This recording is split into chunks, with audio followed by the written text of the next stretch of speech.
Left foot. Yep. Yep. Yeah. That's possible.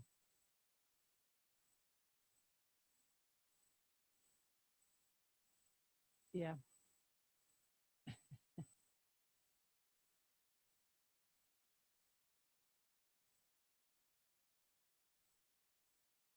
I have to. In fact, that's why I bought a backpack. So normally when I walk to work, I just have a backpack that's symmetrical.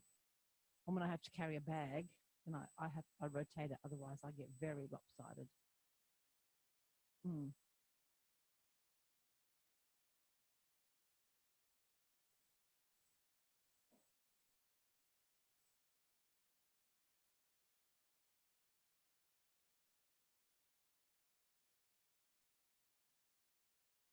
Mm. We will often get you to walk backwards when you stand up from an ATM so that you don't go into your habit. Or probably more particularly after FI, you get people to walk backwards because it's it has elements of the same thing. So the similarities are there, weight shift, but it's unfamiliar, so you can't immediately mobilize using your habits. Mm.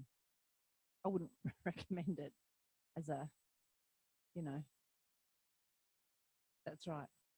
Yeah, especially in the olden days in Paris when you have to have someone on shit alert, as we used to say, designated shit alert person.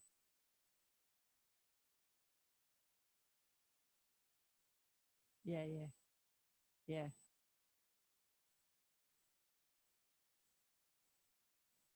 No, it's not. Yeah, yeah, yeah, yeah.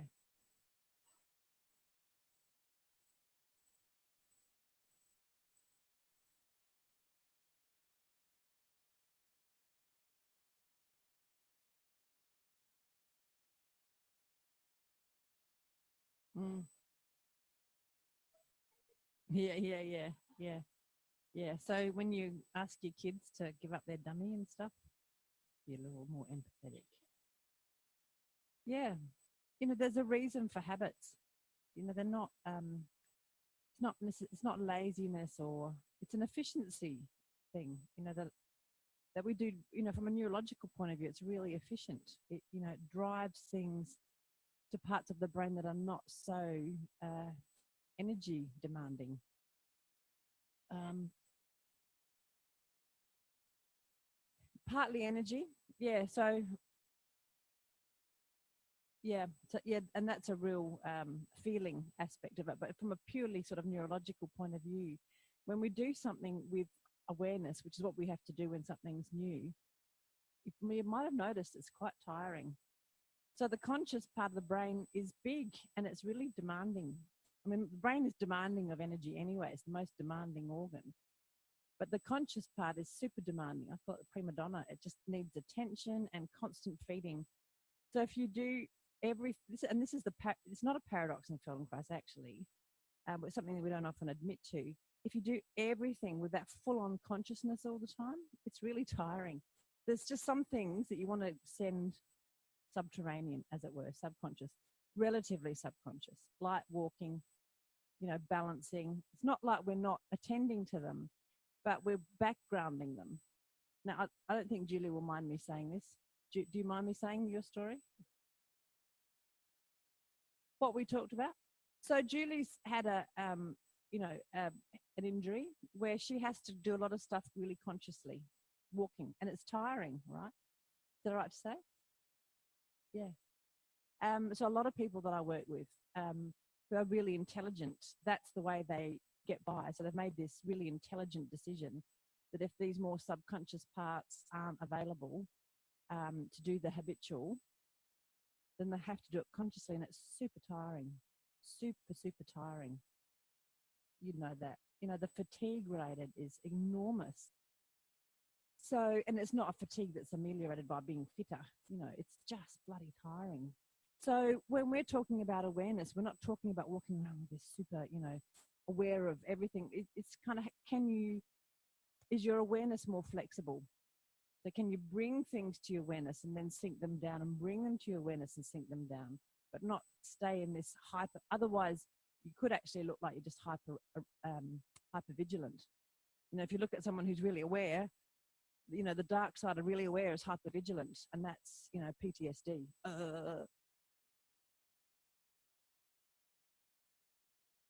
Yeah, yeah. No, that's right. That's more, it's what I'd call a more pervasive awareness. It's not that full on really consciousness. So they can, it's a middle area of awareness. Excuse the pun with the Dalai Lama finding the middle way. Who knew that he could? Maybe, yeah, that's right. Yeah, yeah. And it's spacious. Yeah, there's calm abiding, and then there's this spacious awareness rather than this kind of, you know, we're sort of dallying around with quite a few different kinds of awareness. So it's the ability to shift your awareness, to have a pervasive awareness like he has, that is, you know, it's very soft focus.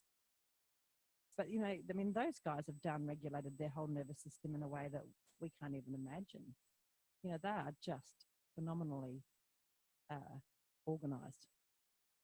Mentally, you know, I work with a few, you know, I made the mistake of thinking that someone who practices a lot from a Buddhist perspective might be well organized physically. Don't make that mistake. Not necessarily. Yeah.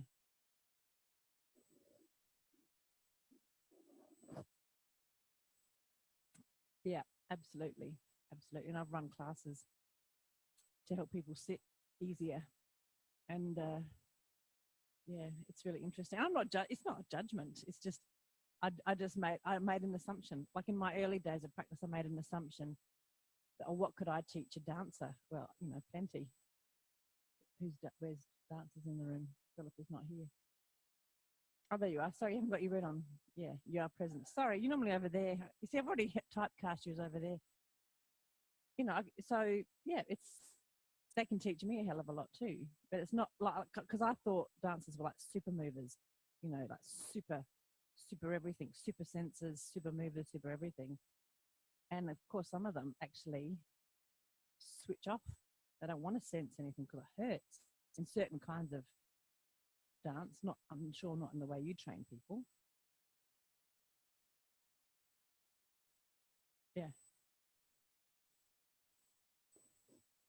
Mm.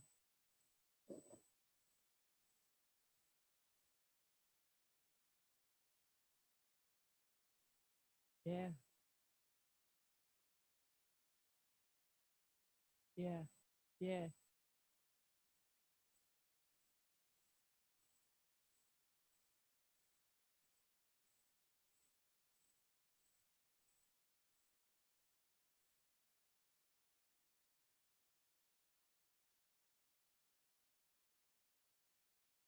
Yeah.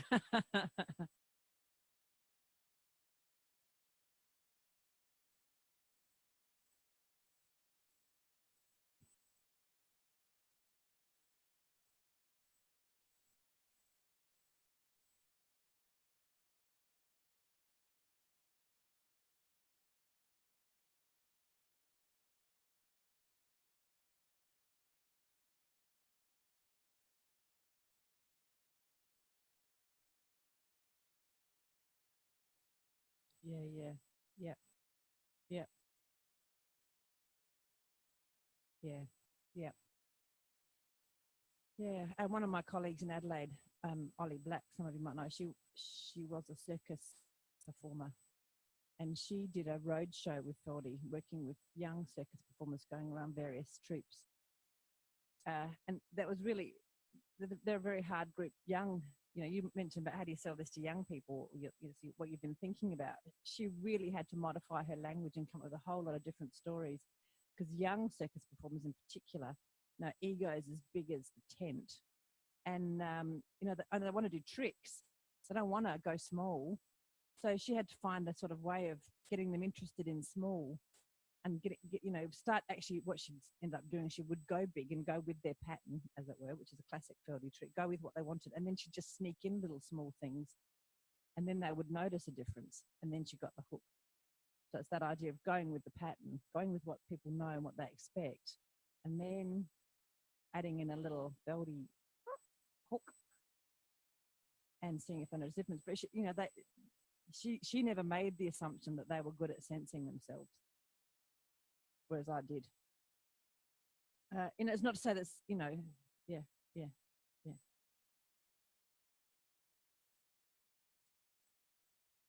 yeah, yeah, yeah, yeah, yeah, that's right. Yeah, yeah, yeah, yeah, yeah, yeah, that's right. Yeah, yeah, yeah.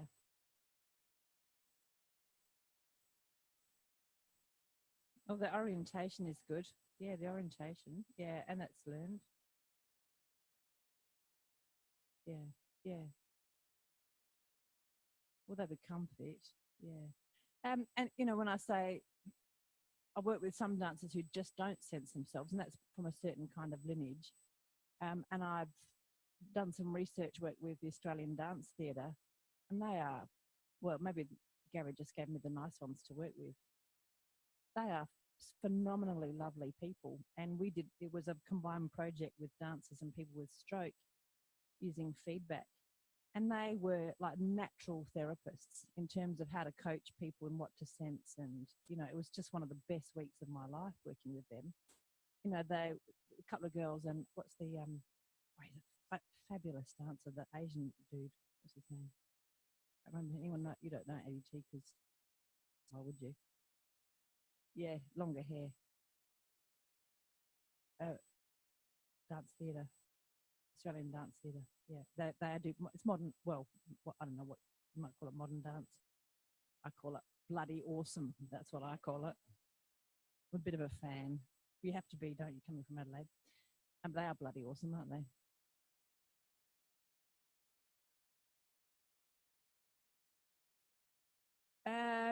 No, it's pretty tightly choreographed. They might choreograph a bit, but no, it's not. It's tight. Yeah, yeah. So it's not dissimilar to. It's in the same kind of league. There's that Sydney Dance Company. That who else? Who's your version over there? You've got a couple of floating choreographers. I've seen when I go to Perth.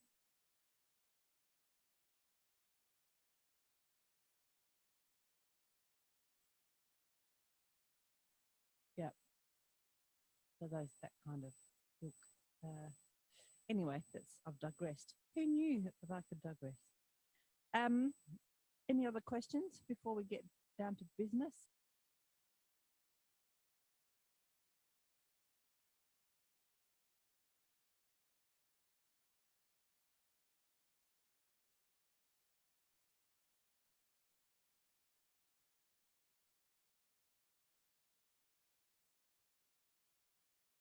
Parts of their body, yeah, yep, yep, yeah, and different dances evoke different things. So I work with. This is a long time ago. I'm dredging through my memory. They have to make in certain kinds of dance. Some of your joints have to disappear to keep the line, don't they?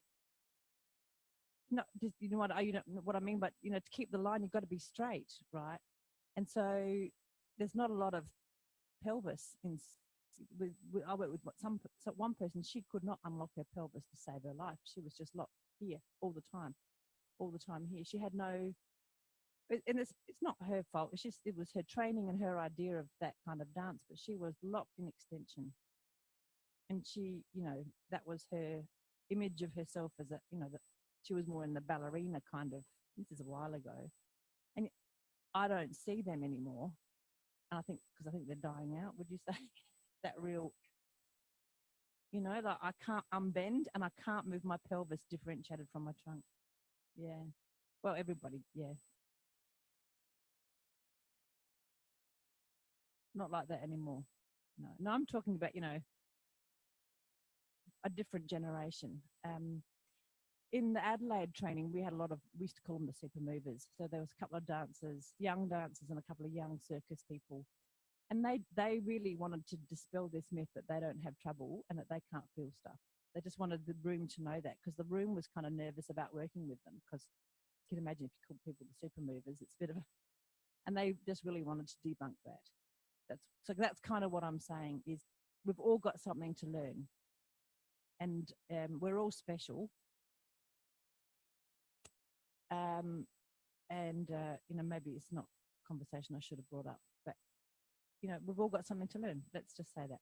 Even the Dalai Lama, he would be the first person to admit that. Whether we think he's got anything to learn is another question. Then that's our limitation, right? So in a way, what I'm saying is I was limiting what I could do with, when I first started working with dancers and musicians because of my assumptions, but that's my limitation, not theirs. Yeah. You have to examine your beliefs in that way. Yeah.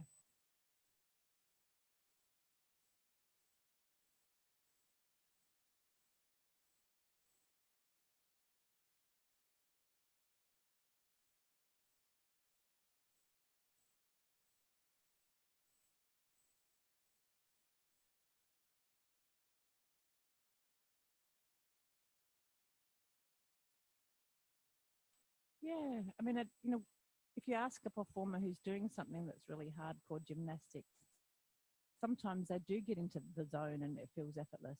I'm not a gym person. Larry used to work with gym people, so they get the same kind of awareness doing their gym work.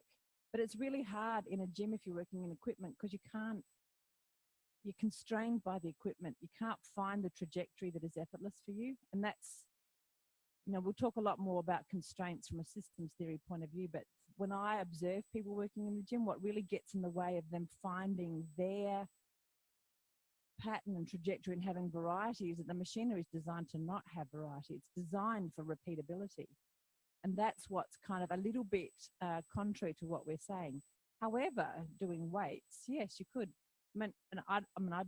My only personal experience of this, I was thinking of this, I was walking up here. I remember in my training, we'd bought a house and it was really dilapidated. When I say it was a house,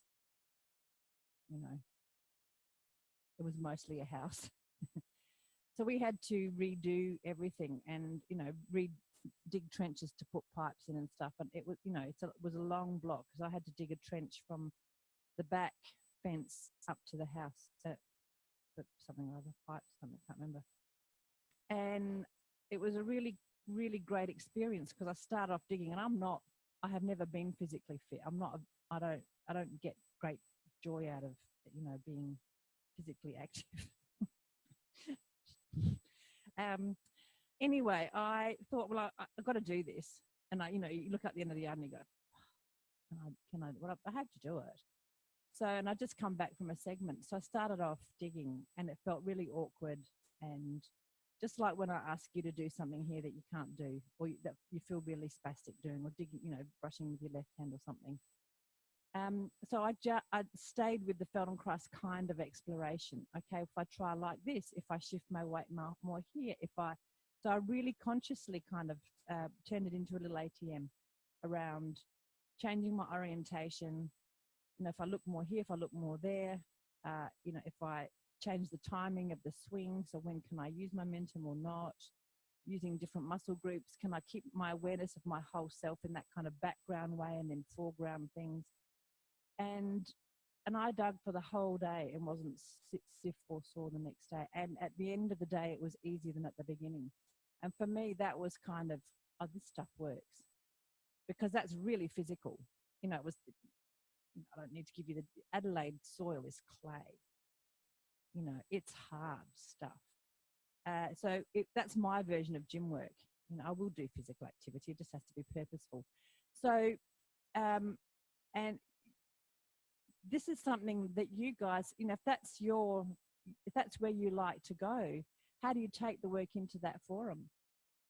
And Feldenkrais around this time has a bit of a blue sky moment where he says, I'm already starting to see practitioners taking this work into areas that I'd never thought of. And he's talking about Linda Tellington-Jones, who was already starting to work with horses. He was making the joke that she's making more money than him because we value horses more than we do humans.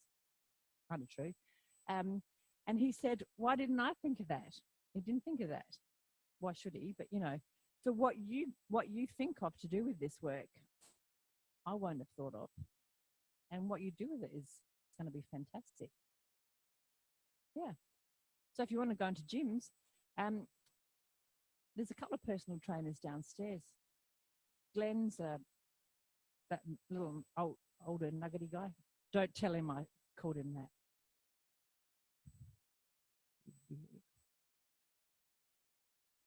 So he's got a wealth of experience of really traditional weightlifting training. That's what he does. And this is really, it's very challenging for him because he's already an expert. And so he has to deal with the expert business and put it aside to allow space to contemplate something that's a little bit different. In fact, sometimes it's a lot different. But he's great. He's up for it. The first time I met him, I went after him because he was doing something else. Because I've just broken my rule of identifying somebody. I'm telling you out of admiration. That's any consolation.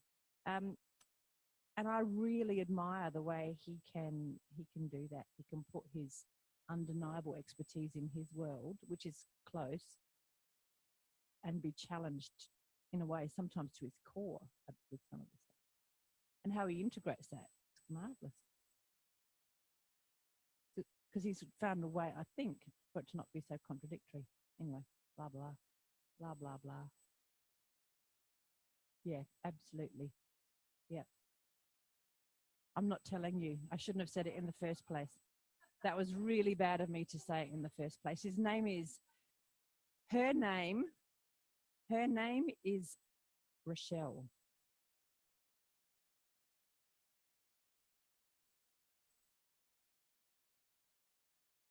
Yes, that's right. An apple tree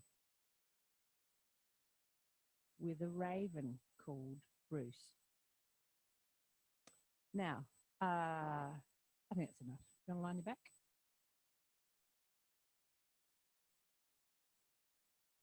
And just a heads up, don't ever say that to your ATM group. Do you want to line your back? Because